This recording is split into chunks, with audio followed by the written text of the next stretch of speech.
कर रहे हैं। The very first welfare state की जो कल्पना करने वाला है वो कौटिल्य है। हम उसकी चर्चा कर रहे हैं। कहाँ चर्चा कर रहे हैं? इसी मंच से चर्चा कर रहे हैं। और यही वास्तविक अवदान है महोत्सव का, यही वास्तविक देन है। और सुमित जी बधाई के पात्र हैं कि आपने हम लोगों को एक नई दृष्टि दी। किसी भी विषय को कैसे पढ़ा जाए, किसी भी विषय को कहाँ तक जाके पढ़ा जाए, उसका आपने एक द्वार प्रशस्त किया। अब रही बात, मैं इतनी देर तक बैठा रहा, सबको सुना, तो सर आप लोग भी थोड़ी देर मुझे सुनिए। मैं इतना तो टॉर्चर करने की अधिकारी हूं कि आपको अपनी भी बात सुनाऊं। मैं कोई नई बात कहने नहीं जा रहा और कोई विशेष बात नहीं कहने जा रहा, क्योंकि जो बातें मुझे कहनी थी वो मैंने कल कही है। लेकिन कल और आज से जो कई सारी जो बातें निकल कर आई, उसमें कई तो सोद्देश्य बातें थी, कई निरुद्देश्य बातें थी, और कोई अपद्देश्य बातें अगर शब्द बनता हो तो वह भी निकल कर आई। मैं हमेशा से कहता रहा हूं, राज कपूर का एक गाना, ये मुकेश का एक गाना है शायद, कि जो तुमको हो पसंद वही बात करेंगे। हम इस तरह की सोच लेकर के अकादमिक जगत में नहीं चलते। हम आपके मन के अनुरूप यहाँ पर चिंतन करने के लिए नहीं आए हैं, बल्कि हम प्रमाण के आधार पर अपने चिंतन को प्रस्तुत करने के लिए आए हैं। इसलिए ये, क्योंकि वो राजनीतिक भाषण हो सकता है, अकादमिक भाषण जो है वो कभी भी जरूरी नहीं कि आपके अनुकूल निकल कर आए। कल हमारे जो अध्यक्ष महोदय, जो विशिष्ट अतिथि थे रामनिवास पांडे जी, और आज भी बार बार एक श्लोक दोहराया गया कि स्वतः प्रमाणम किरतः प्रमाणम कीरांगना यत्र गिरो गिरंति द्वारस्थ नीडांतर सन्निरुद्धा जानी जानी तन मंडन मिश्र धामम। सुनने में मुझे भी अच्छा लगता है, हम सबको अच्छा लगता है। और अपने जीवन का क्विज में द वेरी फर्स्ट प्राइज जो मैंने जीता था, इसी लास्ट क्वेश्चन के आधार पर, शिवाजी कॉलेज 1986 में मैं फर्स्ट ईयर में था, मैंने स्टीफेंस कॉलेज को रिप्रेजेंट किया था, और हमारी टीम में टाई हो गया था। तो उसमें प्रश्न पूछा गया था कि जो इस प्रश्न का सही उत्तर देगा वो विजेता होगा। मेरे से ये प्रश्न पूछा गया, मैंने उत्तर दिया कि ये मंडन मिश्र के गांव के विषय में है। मैं यहाँ का था, मैं जानता था, मुझे फर्स्ट प्राइज मिला। और तब से लेकर के आज तक दिल्ली विश्वविद्यालय में सर्वाधिक प्राइज जीतने का रिकॉर्ड मेरे नाम है, 135 प्राइजेस इन 5 ईयर्स। संस्कृत का होते हुए सेंट स्टीफेंस कॉलेज का बेस्ट स्टूडेंट का अवार्ड मुझे मिला, द सेंटेनरी मेडल। जरूर इस पद्य की भूमिका है सर, यहीं से मैंने प्रेरणा ली। लेकिन आज मैं खड़ा होकर कह रहा हूं कि मैं इस पद्य को ग्रहण नहीं करता, क्योंकि अगर मैं एक जगह कहूंगा कि मंडन मिश्र और शंकर के बीच में शास्त्रार्थ नहीं हुआ, और उस शास्त्रार्थ होने के सोर्स के रूप में अगर मैं शंकर दिग्विजय का उल्लेख करूंगा, तो निस्संदेह अगर शंकर दिग्विजय का ये पद्य है तो हमें इसे झुठलाना पड़ेगा। क्योंकि क्या होता है हमारे यहाँ, जब बलि दी जाती है ना, जब भैंसे की बलि दी जाती है तो उनको खूब दौड़ाया जाता है। बकरे की बलि दी जाती है तो उनका पूजा पाठ किया जाता है। उसी प्रकार जब मंडन को अपमानित करने का प्रयास किया गया तो पहले उनको चढ़ा दिया गया ऊपर, उसके बाद नीचे से पेड़ को काट लिया गया। पहले तो आपने बड़ी तारीफ कर दी कि मंडन ये, मंडन वो, मंडन वो, और उसके बाद में कहना आपने शुरू किया कि भाई उनके फूल मुरझा गए, अपमानित किया उनको, उनकी पत्नी से प्रश्न पूछा गया, शंकराचार्य ने ये पूछा। ऐसे नहीं होता विमर्श। शास्त्रीय विमर्श ये नहीं है कि हम एक को पकड़ें और दूसरे को छोड़ें। अगर हमें स्वीकार करना है तो हमें दोनों को स्वीकार करना पड़ेगा कि मंडन का शास्त्रार्थ हुआ, मंडन पराजित हुए, और ये पद्य उन्हीं के लिए है। लेकिन अगर हम स्वीकार करेंगे कि मंडन का शास्त्रार्थ नहीं हुआ, मंडन पराजित नहीं हुए, तो हमें इस पद्य को भी छोड़ना पड़ेगा। और मैं कभी भी इस पद्य को उद्धृत नहीं करता, क्योंकि मैं यह कहता हूं कि एक तरह से यह अर्थवाद है। दूसरा पक्ष आप देखिए, यहां पर कल भी मैंने चर्चा की, और उदयनाथ झा जी अशोक भी बार बार कहते रहे हैं। मैंने भी चर्चा की और मैंने भी पहले से ही कई बार कहा, मुरारी मिश्र की चर्चा। और मुरारी मिश्र की चर्चा को ध्यान में रखते हुए मैं कहता हूं कि यह मिथिला नगरी ऑलराउंडर्स की नगरी है। ऑलराउंडर्स, ये वर्ड संस्कृत हम लोग क्रिकेट में यूज करते हैं, जो ऑलराउंडर। कि जो बैटिंग भी जानते हो, जो बॉलिंग भी जानते हो, जो फील्डिंग भी जानते हो और समय मिले तो कमेंट्री भी कर ले। ये मिथिला नगरी ऐसे ही विद्वानों की नगरी है।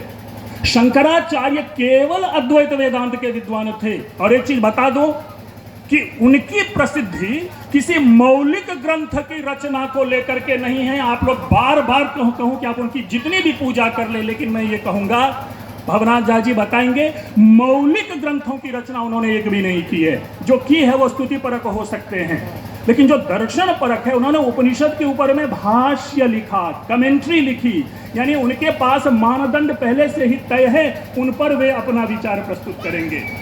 ब्रह्मसूत्र पर जब वे भाष्य लिखते हैं तो पहले से ही बादरायण विरचित उनके पास सूत्र हैं, उन सूत्रों की व्याख्या वो अपने ढंग से देंगे।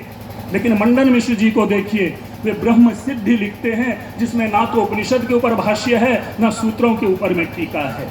और ये मंडन मिश्र जी केवल वेदांत पे ही ग्रंथ नहीं लिखते, आप सभी लोग जानते हैं कि वो मीमांसा पे भी लिखते रहे।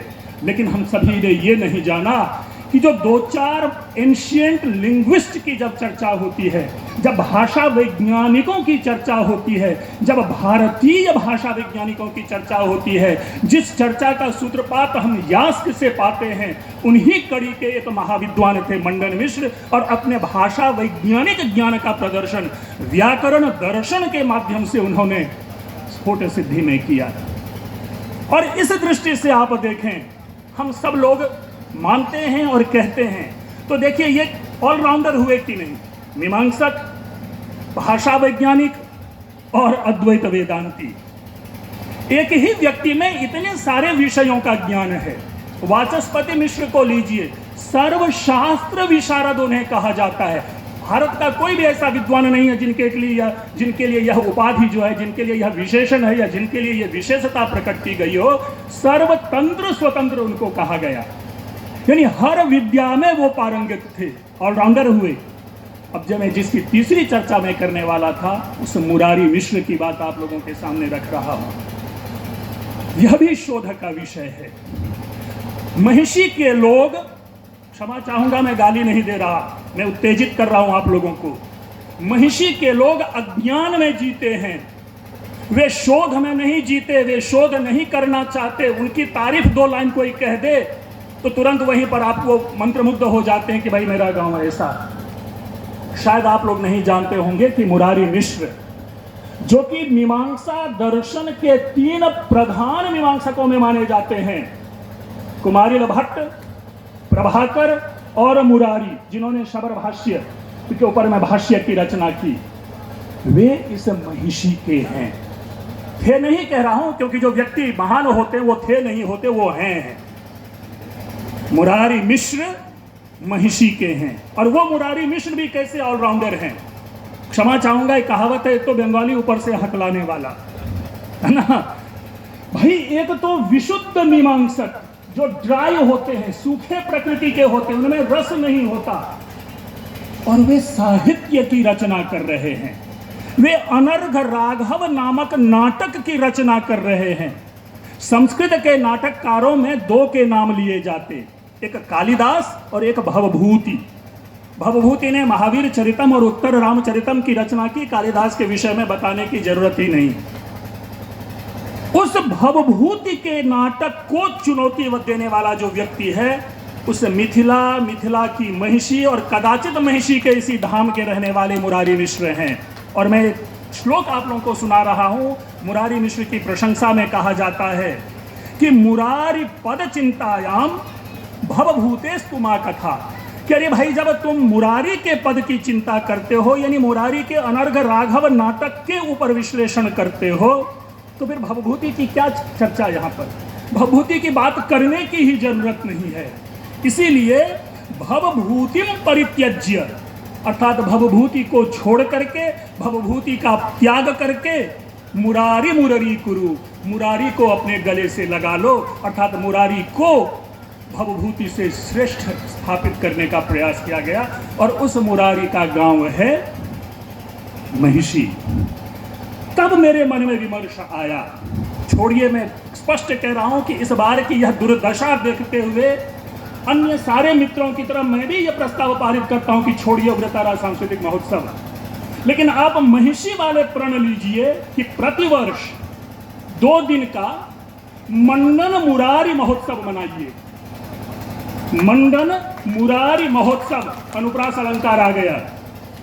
मंडन मुरारी महोत्सव महिषी में, और बड़ा अनुप्रास आ गया, माँ माँ माँ माँ माँ। मुरारी मंडन महिषी में, और मिथिला भी, चारों माँ से है। और मिथिला तो भी। मुरारी मंडन महोत्सव मनाइए, मत बुलाएं मुझे, लेकिन मैं वहां से सारी योजना बना करके भेज दूंगा। लेकिन कीजिए, ये कमरिया कोरे लापालॉप लॉलीपॉप लागेलू से कल्याण नहीं है समाज का।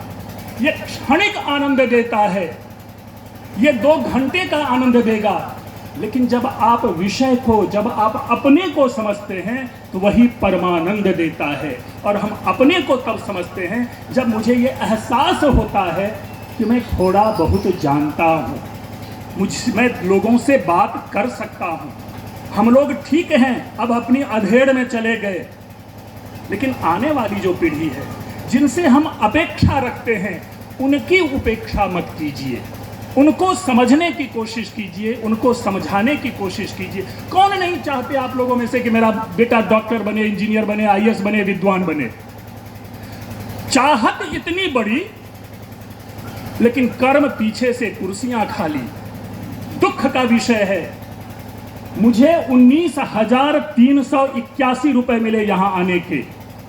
अगर प्रति व्यक्ति भी उसको मैं बांट दूं तो 1-1 हजार पड़ेगा सबको। मतलब 19 लोग सुनने के लिए, 20 लोग सुनने के लिए है, 20 लोगों को सुनाने के लिए इस प्रशासन ने 20,000 रुपए खर्च किया। और दुखद ये है, एक भी प्रशासन का व्यक्ति नहीं है। बहुत ही दुखद है ये। और वो व्यक्ति जो कहता है कि मैं आईएएस ऑफिसर हूं, ऐसे रट्टा मार आईएएस ऑफिसर की जरूरत नहीं है समाज में। अगर आपके पास बुद्धि नहीं है, आप आईएएस नहीं हो सकते। इसलिए जो भी चीजें हैं, आप ग्रामीणों से निवेदन है कि अगर ग्रामीणों की सहभागिता इस महोत्सव में नहीं है तो आप रोड ब्लॉक कर दीजिए। नहीं होगा अगले साल, भीतर प्रवेश करने मत दीजिए। आपकी इच्छाओं का सम्मान होना चाहिए, आपकी भावनाओं का सम्मान होना चाहिए, और आपके विद्वानों का सम्मान होना चाहिए। तभी यहां से ये गूंज चलेगी। ये केवल खाना पूर्ति के लिए 40,000 50,000 रुपए मिलते हैं, पता चला 20,000 टेंट पे चला गया। हम टेंट में बोलने के लिए नहीं आते हैं, हम अपने लोगों से साक्षात करने के लिए आते हैं कि हम आप तक अपनी बात को संप्रेषित करें। 20 लाख के टेंट के लिए नहीं।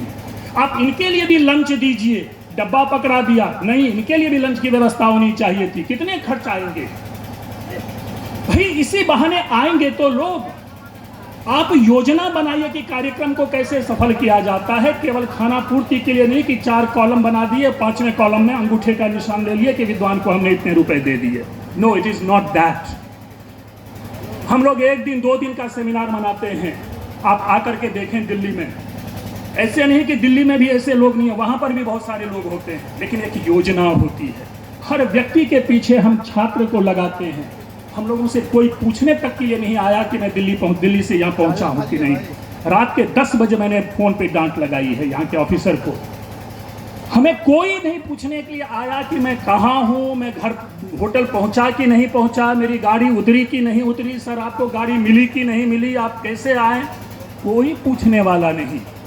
ये विशुद्ध अवमानना है। और विद्वानों का अगर ऐसा अपमान होता रहेगा तो कदाचित इस तरह की स्थिति रहेगी तो मैं व्यक्तिगत यहाँ पे आने से निषेध करूंगा। मैं आऊंगा, हम सारे लोगों से मिलकर के, महिषी के अपने सारे गुरुजनों से, अभिभावकों से, मित्रों से मैं मिलके जाऊंगा, हमेशा जाऊंगा। लेकिन इस उग्रतारा सांस्कृतिक महोत्सव के नाम पर इस तरह की धोखाधड़ी नहीं होनी चाहिए। प्लीज इसको समझने की कोशिश कीजिए। मैं स्पष्ट कह रहा हूं कि पांडाल की जरूरत नहीं है। नहीं आप हमें पाग पहनाए, नहीं हमें आप शॉल दें, हम इसके लिए नहीं आते हैं। हम आते हैं अपने विचारों के आदान प्रदान के लिए। भाई भवनाथ जी आते हैं यात्रा करके देवप्रयाग से, आप लोग नहीं जानते होंगे ऋषिकेश से देवप्रयाग की रास्ता को, वहां से ऋषिकेश आते हैं, ऋषिकेश से हरिद्वार आते हैं, हरिद्वार से दिल्ली आते हैं, दिल्ली से दरभंगा आते हैं, दरभंगा से सहरसा आते हैं, सहरसा से महिषी आते हैं। कोई पूछने वाला नहीं कि सच्चिदानंद स्नेही नाम का कोई विद्वान इसमें आया हुआ है, डीएम को कोई सूचना नहीं है। आप लोगों से निवेदन है, आप लोग आगे बढ़िए, आप लोग समझिए, लेकिन हाँ कुत्सित राजनीति के अधीन नहीं हो करके कि गांव वाले फोन कर देते हैं कि आप इसमें नहीं आओ। दुखद लगा सुन करके कि गांव के अगर 10 लोग किसी श्रेष्ठ विद्वान को कहते हैं कि आप मत आइए इसमें भाग लेने के लिए, ये दुख होता है। अब प्रशासन से लड़िए ना, अब विद्वान को क्यों रुकवा रहे हैं? भाई विद्वान आएंगे, हमें प्रशासन ने हमें कुछ नहीं दिया है, हम आए आपसे मिलकर के जा रहे हैं। मेरी शहादत के षड्यंत्र करने वाले परमादरणीय जवाहर ठाकुर जी यहाँ विद्यमान है, मैं उनसे मिलने आया हूँ। शहादत का षड्यंत्र मतलब हुआ शादी तय करने वाले, यानी मैं जब शहीद हुआ अर्थात मेरी शादी हुई तो मैं शहादत के षड्यंत्र रचने वाले है ना, मैं उनसे मिलने के लिए आता हूँ। मेरे सर से कल मैंने चर्चा की, आप सर से भेंट हुई, सर से मैंने आशीर्वाद लिया, भवनाथ झा जी से भेंट हुई, सुमित जी से भेंट हुई। मैंने कहा कि प्रतिवर्ष मैं धनखौआ की तरह आता हूँ कि जो धनखौआ धन उपार्जित करके 1 वर्ष के लिए अपने घर चला जाता है, उसी तरह मैं प्रतिवर्ष आता हूँ और आप लोगों से प्राप्त ऊर्जा को लेकर के मैं दिल्ली चला जाता हूँ और उसी ऊर्जा पर मैं 1 वर्ष तक काम करता हूँ। अपने से मिल करके, अपने लोगों से मिल करके जो ऊर्जा मिलती है वो उन लोगों से मिलने से नहीं मिलती। हमें मित्र कुंदन मिले दिल्ली में, खुशी से सीना ये हो गया कि चलो अपना चेहरा दिखाई दिया।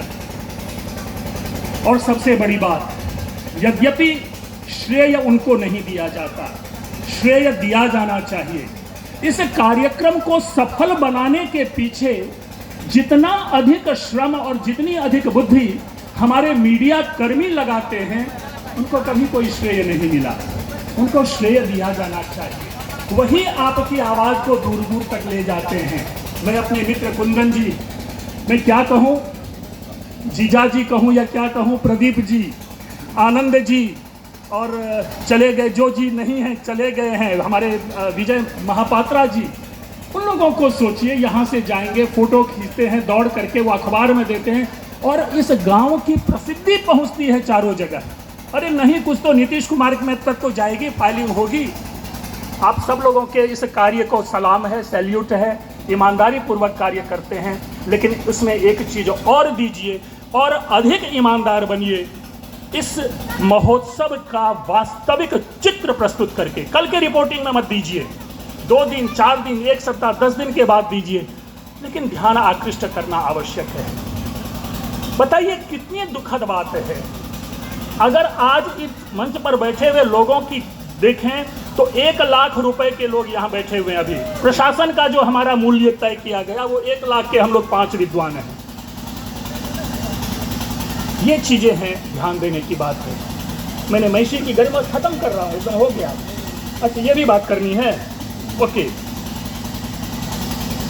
हाँ, मुझे याद है शशिभूषण सिंह हुआ करते थे कलेक्टर, 2nd में मैं आया था। उस समय हमारे सामने ये जो विद्यालय था संस्कृत का, उसकी ओर मैंने ध्यान आकृष्ट किया था, वो आज भी मेरा रिकॉर्डिंग है, मुझे याद है। किसका दोष कहें, प्रशासन का दोष कहें या ग्रामीणों का दोष कहें? मैं हमेशा जवाब दूंगा कि नहीं, यह ग्रामीणों का दोष है। प्रशासन को आप निकम्मा बना दीजिए, आना बंद कर दीजिए, क्या कर लेगा वो? प्रतिदिन पत्र लिखिए। आज जो इस जिला संस्कृत स्कूल है ना, इसकी हालत, चेहरे पे तो पुताई हो गई है, लेकिन अगर भीतर भोजन नहीं मिले तो वो चेहरे की पुताई कितने दिन चलेगी? जो कभी अंगूर हुआ करता था वो किशमिश बना हुआ है।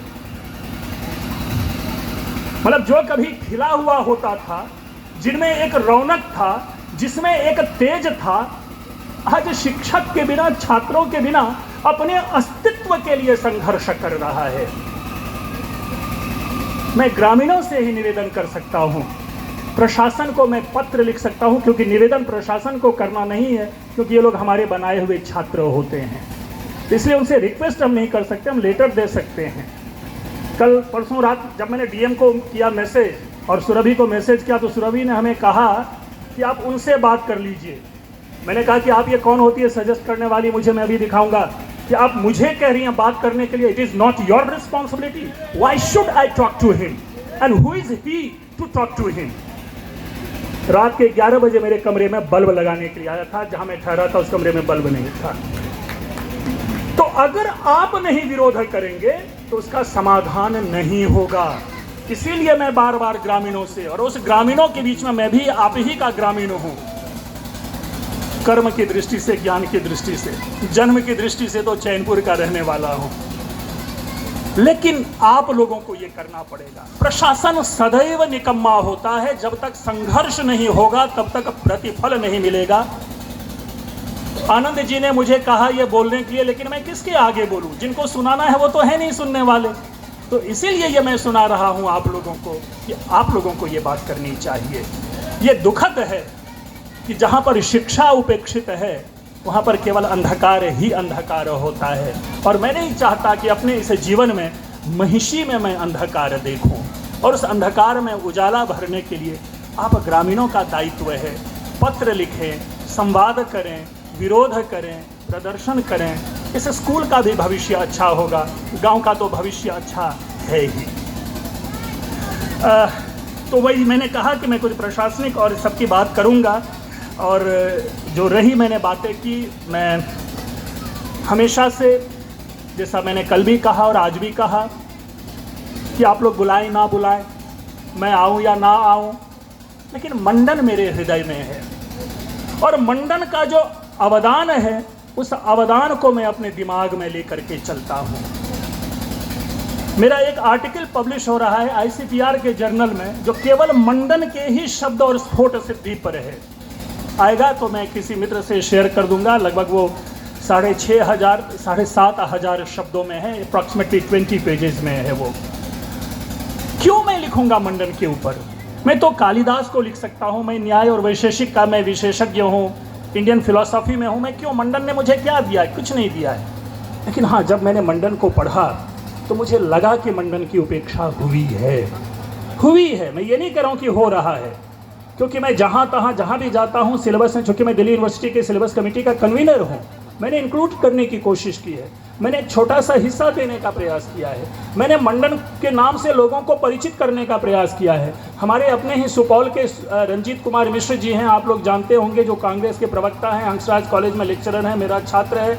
उनके अंडर में स्फोट सिद्धि पर एक PhD हुई है। ये क्यों हुई है? क्योंकि यहाँ से संदेश लेकर के जाता हूँ और दिल्ली विश्वविद्यालय में मंडन की बात करता हूँ, तब जाकर के टॉपिक मिलता है। आप लोग भी मंडन के लिए कीजिए। मंडन इक्वल टू महिषी होना चाहिए और महिषी इक्वल टू मंडन होना चाहिए। महिषी को मंडन का पर्याय बनाइए, केवल एक मंडन पैदा नहीं होना चाहिए, सारे मंडन को पैदा कीजिए। ये चीज़ है, और यही हमारे महोत्सव का अवदान होगा। इस महोत्सव का जो इनपुट है, इनपुट तो दे रहे हैं, हमारे पास आउटपुट कुछ होना चाहिए। इतना तो मैं गर्व से कह सकता हूं कि इस महोत्सव का ये परिणाम है कि मंडन के ऊपर मैंने एक लगभग 600 पृष्ठ का और एक लगभग 300 पृष्ठ के 2 ग्रंथों की रचना की। इतना तो जरूर है, भले ही प्रशासनिक उसको रिकॉग्निशन मिले या ना मिले, लेकिन पिछले बार भी मैं कह के गया था और आज भी कह के जा रहा हूँ कि ये इस मंच का परिणाम है कि आज मेरे नाम से मंडन के ऊपर में 2 पुस्तकें उपलब्ध है। मैंने बार बार कहा है स्फोट सिद्धि की बात, लेकिन वही एक कहावत है कि तुम्हें गैरों से कब फुर्सत, हम अपने गम में कब खाली, लो अब हो चुका मिलना, न तुम खाली न हम खाली। तो वही स्थिति हमारी भी है। कई सारे काम होते हैं, इसलिए ग्रंथ लिखने की जो प्रक्रिया है उसमें गति कम होती है। और स्फोट सिद्धि जैसे शास्त्र के ऊपर में 6 महीने में पुस्तक नहीं लिखी जा सकती, तो वो है आधा अधूरा है। अगर आगे कभी मौका मिला तो इसी मंच से उस स्फोट सिद्धि का भी विमोचन होगा मंडन ग्रंथावली की तरह। आप लोग जरूर आएं, अपनी बाद की पीढ़ी को प्रेरित करें। 2 दिन के लिए ही सही यहाँ आएं, सुनें। मैंने जैसा कहा कि अगर यह अनुकूल रहा, हमारे मित्र अक्षय जी जो कि पिछले 10, 12, 15 दिनों से, 15 दिनों के हम लोग तो अक्टूबर से जान रहे हैं, लगातार लगे रहे हैं, इनको भी बल दीजिए पीछे से, या इनके साथ साथ और 2-4 बल खड़ा कीजिए जो इसकी भावी योजना को तैयार कर सके। और जो आज हमारे यहाँ पे 75% चेयर्स खाली है, वो कल को इसी तरह से 75% चेयर एक्स्ट्रा लगानी पड़े, इसकी दिशा में हम लोग सोच लो करके चले। मैं आप लोगों का केवल और केवल पंकज। आप लोगों का बहुत बहुत धन्यवाद।